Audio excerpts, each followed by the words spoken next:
Good evening, ladies and gentlemen. My name is Nemeka Onyeka Abdeliri. The truth remains that the only way we can fight inflation in Nigeria, currently at 34%, is that we must diversify this economy and drive it in such a way that we will be very productive and achieve domestic food self-sufficiency and generate non-oil exports of at least $200 billion.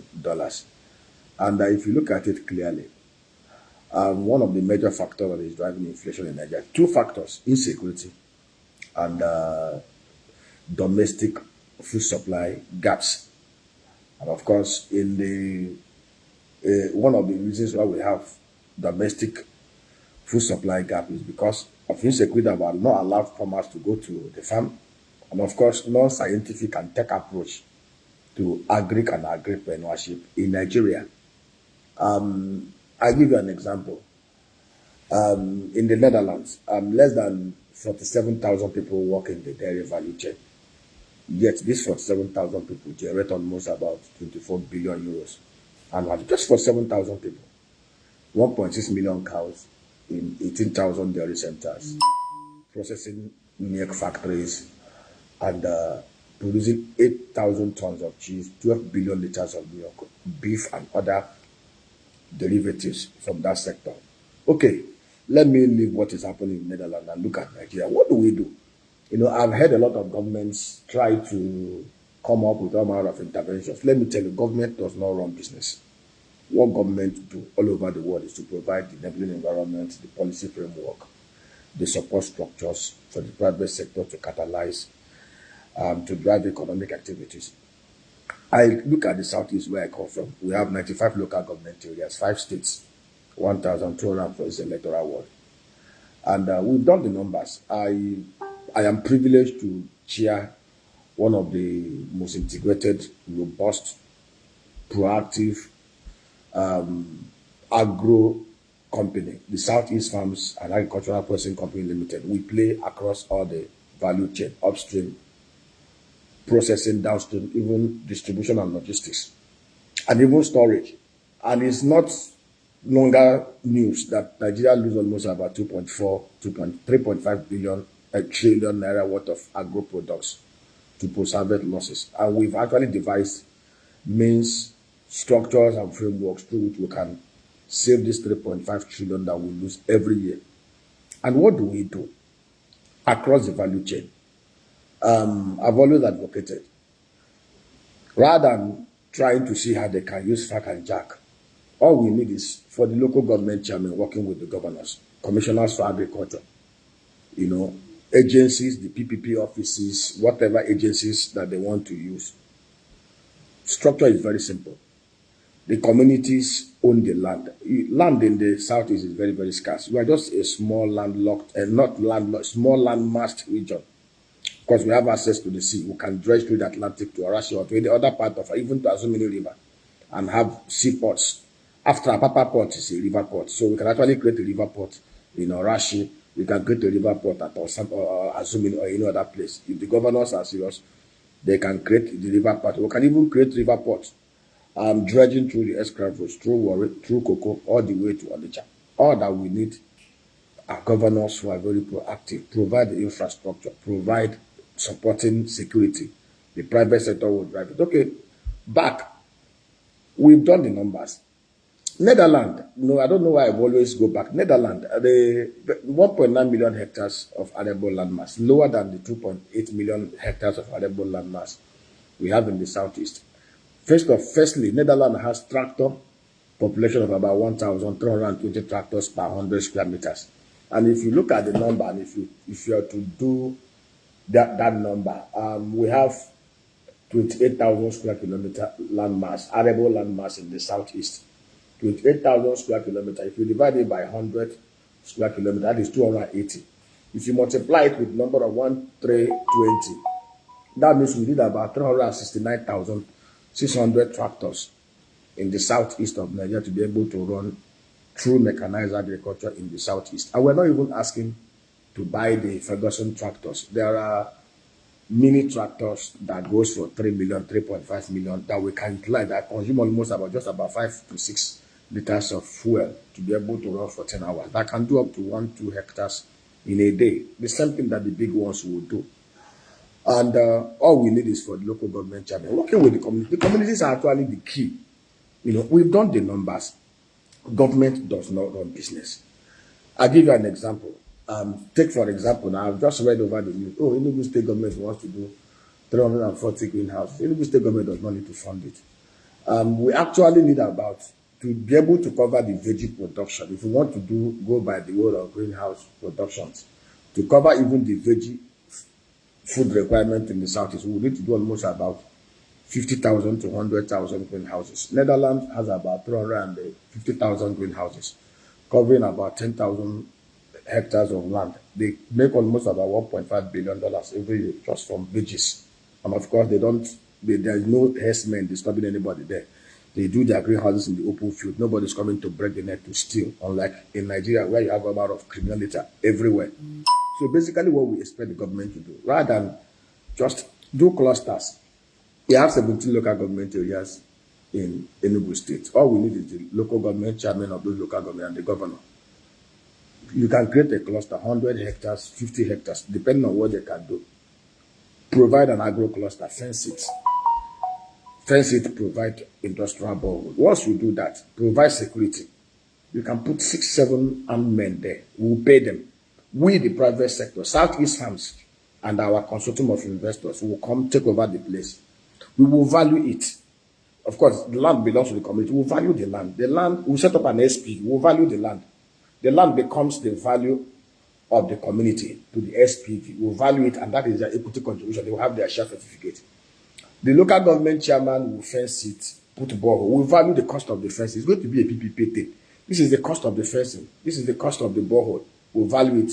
That is their equity contribution in the SPV. We will give them their share certificate. And the investors who are going to mobilize, we will calculate what we are going to do. If we're going to do 50 greenhouses or 100 greenhouses within that enclave, if we're going to do open field farming of, say, 30 hectares, we'll calculate the value, we'll do the numbers in a very transparent manner. This is what it will cost. These are the investors' funds coming into it.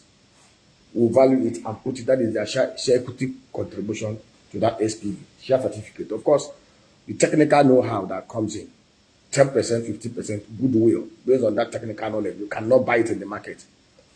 We'll value it, we'll put it in that bucket. It is already known. We have off-takers, the market is there, we'll go in, we'll develop it.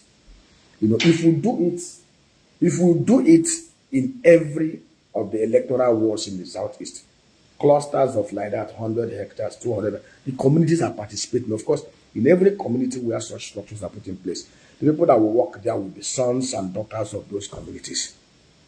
Guys, if we do this, within the next 1 year, we will generate nothing less than 1.32 trillion naira from the lowest hanging fruit agro value chain from the southeast, producing tomatoes, pepper, onions, yam, potato, veggies, cassava, garri, maize, and other things.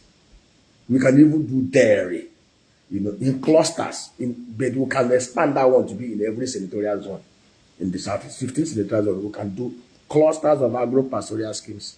5,500 cows, 5,000 milking cows, 500 bulls. The third biggest rancher in Nigeria is an Igbo man from Okigwe zone, G National Ranch, Chief Kofi Udara. We have the Israelis who have almost about 10,000 cows under air-conditioned environment in the desert of Kibbutz who are willing to come with us. We will provide these clusters. Government provide like the same structure, value it and everything. These guys bring their Holstein and Friesian cattle. We produce 36 million liters of milk every day from each of those clusters. We'll have enough beef, enough milk, enough cheese, enough yogurt in the south is produced by Igbo in all the senatorial zones. We've done these numbers. Government does not need to bring money. All they need to do, the only contribution is do the basic infrastructure, do the road. We value it. It's part of your equity contribution. Transparently. And you will recover the monies back. And the interesting thing, every money the government spends fencing, they will bring it. Do you know what it means? The kind of glory it will bring to the government. Each cluster employs almost about 500 to 1,000 persons directly. We're talking about indirect job and auxiliary spin-off jobs that will come out of it. And when you do this, if you can recruit and put employment, give employment to 500 youths and women from every electoral ward, there will be no population of idle hands for the criminals to recruit, because an idle hand is and an idle mind is a devil's workshop. So we've done, so government does not need to waste money buying tractors. You don't need to waste money doing this. Just provide the structure. The fundings are there. We have an arrangement with all manner of agencies. The diasporans are there. We have thousands of diasporans who are willing to support this. All they just want is that transparent structure, that transparent architecture, that transparent framework, that can be so transparently that is so profitable. The numbers are mind-blowing. We're going to do palm plantation, 125,000 hectares, 126,000 hectares in the southeast. We're going to do cocoa plantation, 55,000 hectares in the southeast, 100,000 hectares. We're going to all the cashew plantation. You will see the cluster. Michael Lokbara did 214-kilometer industrial belt within 6 years as premier. 39-year-old man there. He did it. With the kind of progressive governance we have now, Abia Alex is doing a lot of things. I've seen he had about 30 years already putting 13 billion naira for those clusters who can help them put the structure in place. Peter Mba is trying his best in Enugu State. And I pray other governors also in other 3 states will also pull their weight. We can all work together to create a $20 to $100 billion agro value chain linked to manufacturing and processing in the southeast of Nigeria. We will create wealth. We will create jobs. We will create massive ecosystems that the whole world will come to this and ask, what is happening here? And indeed, we will have everything we need. And we can extend it to other parts of Nigeria. Help those in the southwest, those in the south-south, those in the northeast, northwest. See, let me tell you, we will create an all-inclusive, prosperous society through education, through training. See, agric is tech and science driven. Agric is knowledge based. Agro technology is the lowest hanging fruit. What we are currently doing is peasant barbiala farming. See, I was in Cape Town 2 years ago. We are going for the energy week, and all of us were in commercial aircraft, flying business class. Where we were landing, we saw 125 private aircrafts. Who are the owners of those 125 private aircraft? Propellers mostly. Farmers in South Africa. Agripreneurs. All with this government provide security. Provide this structure. We will help you guys. Keep your FAC. Keep your jack. Keep your IGR. If at any even investment you make there, you will recover it. Do you know that even those political appointees can actually become shareholders in those clusters? Do you know what it means to have a cluster that can generate almost about 3 billion, 5 billion into the next 50 years? And you own 10% of it. Come on. Guys, we can do this. Tell your governor, the South, tell your local government chairman, we are ready, we are able, we are willing to support them to break the ice. This is no skyrocket science. This is creative thinking. Bible says in Genesis chapter 26, there was famine in the land. Everywhere was dry, just like we have today, famine in Nigeria. Inflation is so high. Things were so difficult. Everybody was going away. Even Isaac was, as wealthy as Isaac was so scared. But God told him, stay in Gerar. And he stayed. And God opened his eyes to the first irrigation technology. And Isaac began to dig well. The first one, they contended with him, he left them. Second one, he left them. Third one, Rehoboth, he irrigated. And Bible says the same year, he reaped 100-fold. 100-fold means return on investment of 10,000%. People that have studied, read the Bible will tell you, oh, God, yes, God blessed him. But it was a simple law of demand and supply. He was the only one that produced, so he fixed his price. And it applies everywhere. When there is so much supply gap, when the demand is more than supply, inflation comes in. But when there is so much demand, supply, more supply than demand, prices will crash. We can create an all-inclusive, massive agro wealth All we need is government to play their part. We will play our part. We have developed the template. We have developed. We are even doing it. We are doing massive rollouts across the southeast of Nigeria. We are investing massively, and the result is showing. Then imagine where the government backs us and give us that necessary security and infrastructure backup to do these things and roll it out across the 1,246 electoral wards in the southeast. Come on, guys, we can do it. May God bless us in Jesus' name. Amen. We can do it. Tell your governor.